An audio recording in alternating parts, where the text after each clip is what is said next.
نئی زندگی۔ اگر فرض کیجئے کہ 140 کروڑ مسلمان اس دنیا میں ہیں تو 30 کروڑ کے قریب جو ہیں وہ عرب ہیں، باقی 110 کروڑ جو ہیں، 1 ارب سے زیادہ تو غیر عرب مسلمان ہیں۔ ان میں سب سے بڑے مجرم جو ہے وہ ہم مسلمانوں نے پاکستان، ہم نے ایک تقسیم کرائی اسلام کے نام پر۔ ہم نے کہا کہ ہم اسلام کا نظام قائم کریں گے اور اللہ نے ہمیں معجزے کے طور پر وہ ملک عطا کر دیا پاکستان۔ اب قمری حساب سے 63 برس گزر چکے ہیں، جو آپ 61 کہتے ہیں، اگر قمری حساب رکھیں 63 برس ہو چکے، کہاں ہے وہ اسلام؟ لہذا مستقل۔ لیکن اب اس میں یہ ضرور ہے کہ ابھی پاکستان کے معاملے کو میں سمجھتا ہوں کہ ہینگنگ ان دی بیلنس والا معاملہ ہے۔ ابھی نہیں کہہ سکتے، اللہ تعالیٰ شاید کوئی توفیق دے دے، کوئی معجزہ ہو جائے،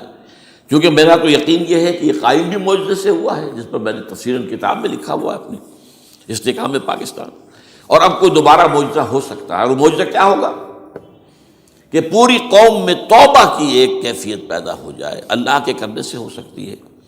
تمام انسانوں کے دل جو ہے اللہ کی 2 انگلیوں کے مابین ہے، حضور نے ہمیں خبر دی ہے، جدھر چاہتا ہے پھر دیتا ہے، تو کوئی عجب نہیں کہ ایسا ہو جائے۔ بہرحال اس اعتبار سے میں آپ سے عرض کر رہا ہوں کہ یہ پاکستان کے بارے میں نے جو آپ کو 2 آیتیں سنائی ہیں سورہ انبیاء کی، اس آخر کے حصے میں آئی ہیں سورہ انبیاء میں، وَإِنْ أَدْرِي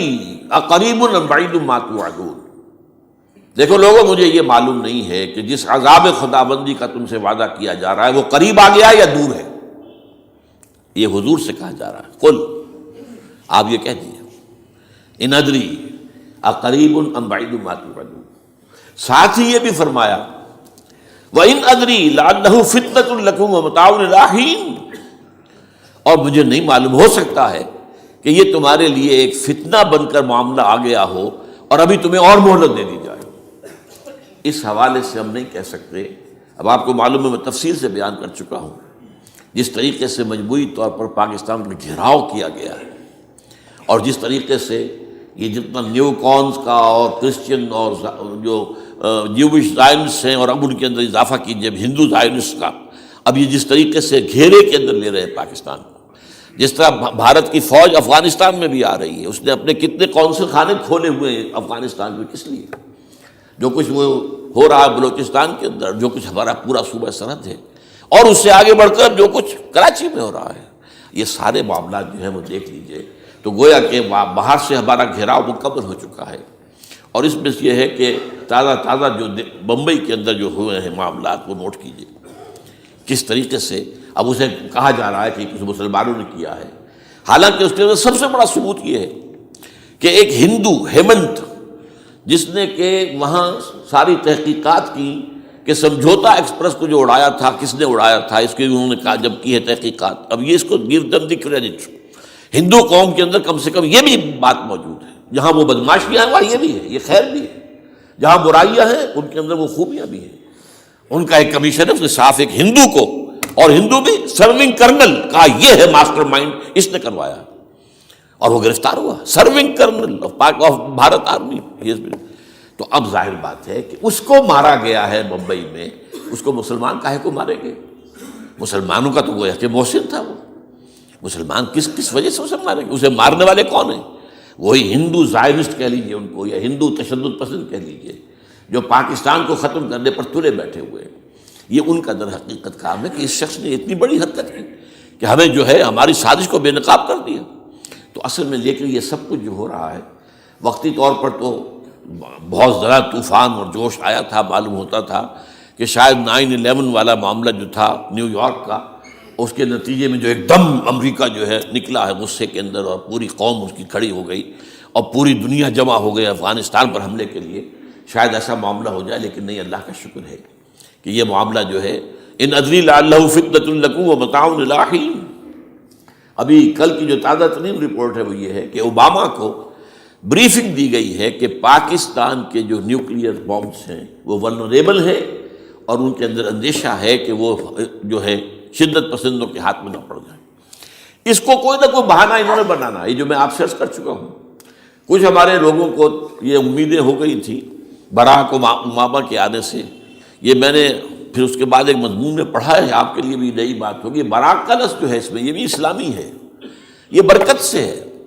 اس لیے کہ اس کا باپ جو ہے وہ سواحلی علاقے کا، سواحلی زبان جو ہے، کینیا کا ساحلی علاقہ جو ہے وہ سواحلی زبان جو ہے اس میں عربی کی بڑی آمیزش ہے، کیونکہ وہ تو بہت قریب ہے نا، عرب سے کتنا فاصلہ ہے، وہ درمیان میں وہ ریڈ سی ہے، بڑا چھوٹا سا سمندر ہے، تو سواحلی زبان میں عربی اثرات ہیں۔ تو یہ برکت والی بات، جیسے ہم کہتے ہیں کسی کا نام برکت حسین، برکت علی،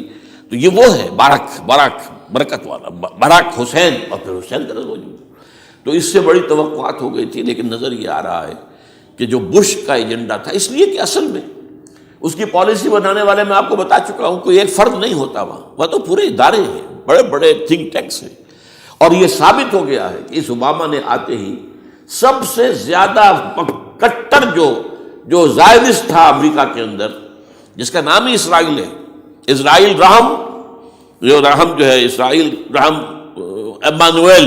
اس کو اپنا بنایا chief of the white house staff. اور یہ وہ شخص ہوتا ہے کہ جو گویا کہ جس کے گھیرے میں ہوتا ہے صدر امریکہ کا۔ صدر سے کون مل سکتا ہے، یہی فیصلہ کرے گا، کون نہیں مل سکتا یہ فیصلہ کرے گا، کون سی رپورٹ صدر تک جائے گی یہ فیصلہ کرے گا، کون سی رپورٹ روک لی جائے گی یہ فیصلہ کرے گا۔ تو گویا کہ صدر کے کان بھی ہو، صدر کی آنکھ بھی ہو، لہذا صدر جو ہے اس کے تو اوپر گھیرا ہوتا ہے۔ اور اس سے بھی آگے بڑھ کر نوٹ کیجیے، میں نے آپ کو پہلے بتایا بھی تھا، ساؤتھ ایشیا کے لیے اس نے اپنا ایڈوائزر بنایا ہے ایک ہندو کو، اس کا نام ہے سونال شاہ۔ اور یہ جو ہندوؤں کی تنظیم ہے، جو انتہائی جو ایکسٹریمسٹ ہندو ہیں، وشوا ہندو پریشد، یہ وشوا سری پرشانت ہے، جس کا اسٹوڈنٹ ونگ ہے بجرنگ دل کا یاد۔ ساؤتھ ایشیا سے مراد بھارت اور پاکستان، اس کے معاملات میں اس کا ایڈوائزر جو ہے سونال شاہ ہے۔ تو حالات جو ہے اس اعتبار سے انتہائی یوں سمجھیے کہ خطرناک